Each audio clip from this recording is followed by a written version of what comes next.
Of the three PLEs over the last 4 weeks, who knew this would be the most controversial and dangerous?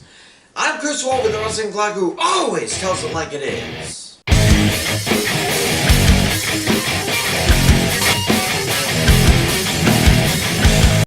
Even with Vince cuddling up with his lawyers and his son-in-law running the show, I guess the WWE still has a commitment to Saudi Arabia to fulfill.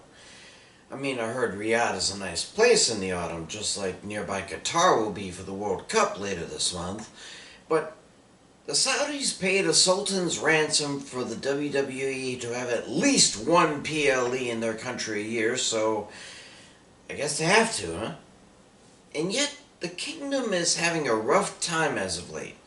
I mean, there are civil rights infractions being levied left and right, not to mention the oil-cold war happening between them and the U.S. because the Saudis dare to buy and sell Russian oil while Ukraine is still in shambles.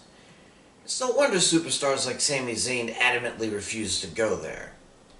And, not to mention, the scare made earlier this week when anonymous officials say Iran was revving up to do to the Saudis what Russia did to Ukraine, and what China seems ready to do to Taiwan. What is it about these nuclear nations wanting to attack non-nuke nations lately? But when a premium live event is happening, politics is set aside. Besides which we see enough of that in the States leading up to this Tuesday. And with 8 matches on the card, including 4 title matches, it's easy to forget that the world's going to hell. So let the gladiators in! Here are my predictions for Crown Jewel 2022. First, AJ Styles and the OC versus the Judgment Day. Something tells me Rhea Ripley does not have an outfit that covers enough to make the Saudi up-and-ups happy, so she'll be a non-factor. AJ, Gallows, and Anderson may have the strength advantage, but Damian Priest is not above slamming the big boys and letting Finn Balor and Dominic Mysterio speed their way to victory. I mean, damn it, I wanted to see Rey and Dominic throw down, just once. Dom could have proven he's not the kid who Rey fought Eddie Guerrero over kayfabe custody once. Well, in any case, this will be a brutal match, but the winners will be the Judgment Day. Bobby Lashley versus Brock Lesnar. I guess Brock had 1 or 2 more matches in his contract, but there was no way he was going to go for the Undisputed title again after losing at SummerSlam. So the only option was to take on the man he beat for the chance to become Undisputed Champ. Yeah, remember when Lashley got KO'd during the Elimination Chamber and as such allowed Lesnar to win the WWE title? Well, there are no plastic doors to comatose Lashley this time. This time we see if the Almighty could have taken down the Beast Incarnate. He won't. He won't. The winner's Brock Lesnar. Battle of the Monsters, Braun Strowman versus Omos. Part of me still thinks Strowman will be the one to end the Roman Empire, but I guess he still has something more to prove to Omos and MVP. And these 3-on-1, 4-on-1, and 5-on-1 matches are getting boring. If anyone can squash 5 jobbers, it's these 2 men. We know that. Now the Rhinos are charging at each other in the heat of the desert night. I mean, these 2 could go on Sesame Street as the number 10. Why are they fighting each other? Well, if there's one thing Strowman isn't, it's a pusher. Omos had his glory days before he ditched AJ Styles. Braun did not come back just to put the Nigerian Nightmare back on an apex. Winner is Braun Strowman. Steel cage match, Drew McIntyre versus Karrion Kross. Now, McIntyre I can see as a pusher these days. Not that I don't think he has the potential to be a champion again. His match with Kross at the Clash of the Castle proves that. But they didn't bring Kross back just to wallow in obscurity. He has his angle back, his girl back, his hourglass back.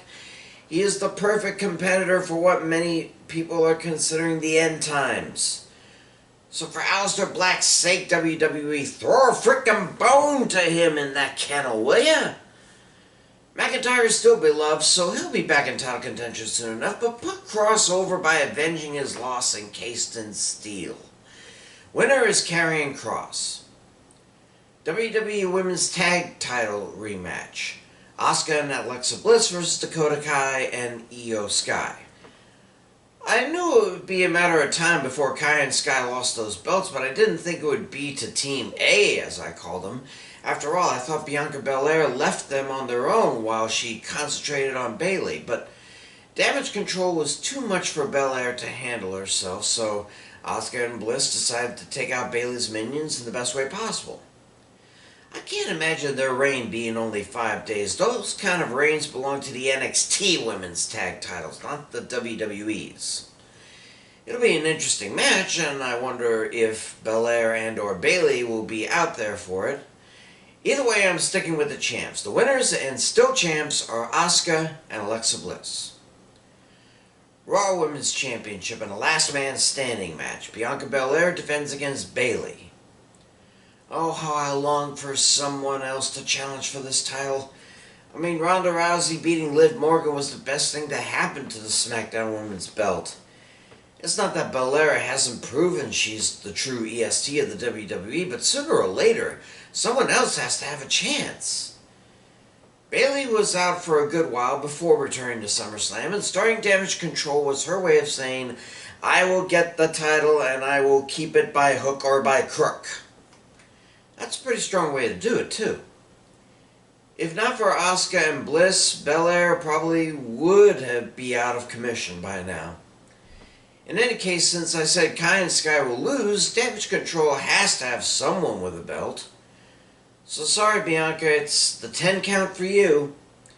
Winner and new champ, Bayley. Undisputed WWE Tag Team Championships. Usos defend against the Brawling Brutes. With Sheamus away with with an injury, wink, it's hard to think Ridge Holland and Butch have too much of a chance. Even with Zayn staying home by choice, there's still a chance Solo Sikoa is there in their corner to give them an edge. This match will be as brutal as that 6-man between the Brutes and the Imperium was at Clash at the Castle. And it'll probably be a long one, but while the Brutes just love to fight, Jimmy and Jay have been brawling as a team for well over a decade now.